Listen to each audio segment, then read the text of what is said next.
Here's the big challenge of life. You can have more than you've got because you can become more than you are. That's the challenge. And of course the other side of the coin reads, unless you change how you are, you'll always have what you got. I have found in my experience that income does not far exceed personal development.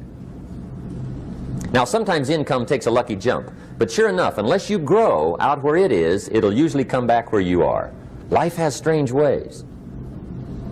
If somebody hands you $1 million, best you become a millionaire quickly, so you get to keep the money. Otherwise, sure enough, it'll disappear. Somebody once said, if you took all the money in the world, divided it up equally among everybody, it would soon all be back in the same pockets. Incredible. Success is something you attract, not something you pursue.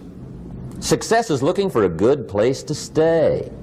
So instead of going after it, you work on yourself. Personal development. See, the major question to ask on the job is not what are you getting? The major question to ask on the job is what are you becoming?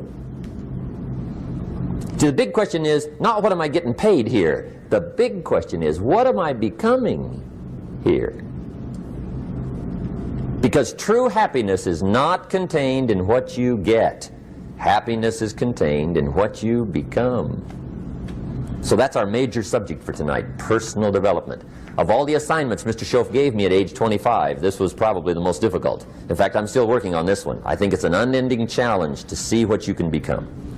The next subject is called basic laws. And it's good to study the basics.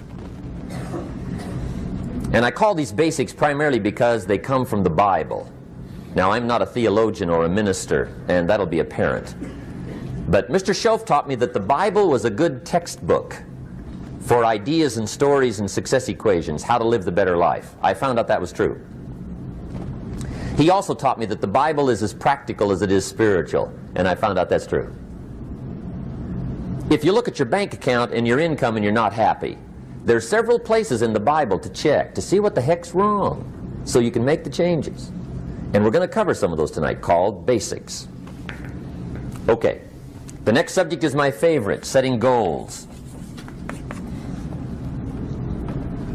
Mr. Schoaf taught me how to set goals. What a favor that was.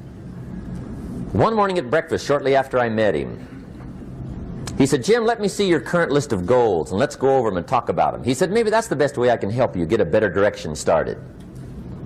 And I said, I don't have a list. He said, well, is it out in the car or home somewhere? I said, no, sir. I don't have a list anywhere. He said, well, young man, that's where we got to start. He said, I can tell you right now, if you don't have a list of your goals with you, he said, I can guess your bank balance within a few $100s. Which he did. And that got my attention. I said, you mean my bank balance would change if I had a list of goals? He said, drastically. That day I became a willing student how to set goals. And sure enough, learning how to set goals changed my life. And I often wondered why no one had ever taught me how to set goals up until age 25. I went to high school, but if they offered it, I missed it. I went to college for a year, never heard it. I worked for Sears. Really. And to my knowledge, Sears never taught it. Right? How to set goals. So here I am, age 25, married, my family's starting, I've been to college, I'm working, and I still don't know how to set goals. But fortunately, when I was 25, I met the man who taught me how, and it revolutionized my whole life. Economically, socially, personally, it's incredible. So I want to share with you tonight what Mr. Schoaf shared with me, how to set goals. It can be a life changer. Okay. The next subject is the negative part of the seminar. Life is part negative, so we got to talk about the negative. And this subject is called diseases of attitude. Diseases of attitude. There's a lot of things that can wreck your chances to do well. We live in a rather dangerous world, so you got to be not only wise, you got to be careful. Now, attitude diseases are just as bad as physical diseases, right? High blood pressure, heart trouble. I mean, a lot of things will ace your chances to do well. So you've got to be careful. And attitude diseases are deadly. I mean, they'll destroy all the good things you start. Okay?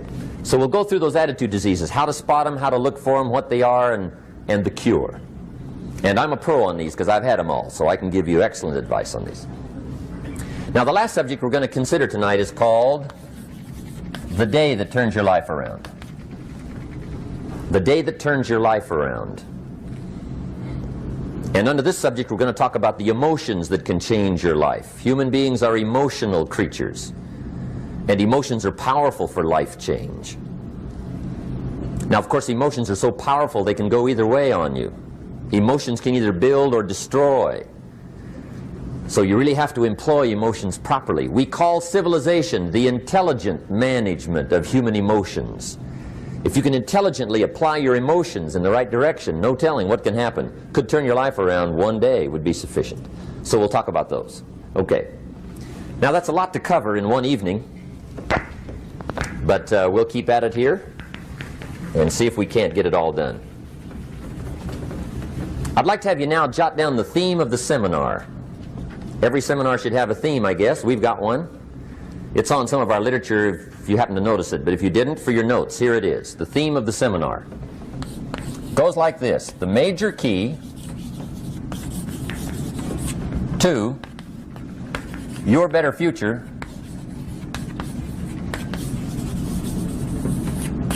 is you. That's the theme of our seminar tonight. The major key to your better future is you. And I'd like to have you underline two words just to give it some added punch. Underline the word major and the word you, so that it reads, the major key to your better future is you. Now, my first suggestion is transfer this to a card or something where you can put it up, where you can see it every day.